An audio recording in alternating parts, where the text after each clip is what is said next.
उल्हासनगर, अंबरनाथ आणि बदलापूर या शहरांमध्ये हातचलाखी आणि बतावणी करून चोऱ्या करणाऱ्या सराईत चोरट्याला अखेर उल्हासनगर गुन्हे शाखेच्या युनिट क्रमांक 4च्या पथकाने भिवंडीतून बेड्या ठोकल्या आहेत। सिकंदर मुमताज जाफरी असं या सराईत चोराचं नाव आहे।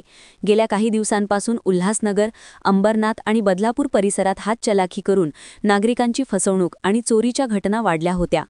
एका चोरीच्या गुन्ह्याचा तपास करत असताना गुन्हे शाखेने परिसरातील अनेक सीसीटीव्ही फुटेज तपासले। त्यामधून सिकंदर जाफरी हा आरोपी असल्याचं स्पष्ट झालं। त्यानंतर पोलीस उपनिरीक्षक अशोक पवार यांच्या गुप्त बातमीदारामार्फत माहिती मिळाल्यानंतर पोलिसांनी भिवंडी परिसरात सापळा रचला आणि आरोपीला ताब्यात घेतलं।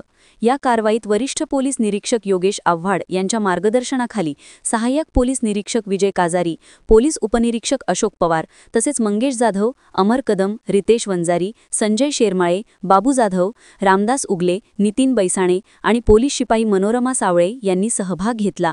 अटक आरोपी सिकंदर जाफरीकडून पोलिसांनी 10 गुन्ह्यांमध्ये चोरी गेलेले सोन्याचे दागिने आणि सुझुकी स्कूटी असा एकूण 7.5 लाख रुपयांचा मुद्देमाल जप्त केला आहे। पोलिसांच्या मते आरोपीला या चोरीच्या साखळीत 2 सहकारी मदत करत होते। त्यांचा शोध सध्या सुरू असून पुढील तपास गुन्हे शाखा घटक 4 उल्हासनगर करत आहे।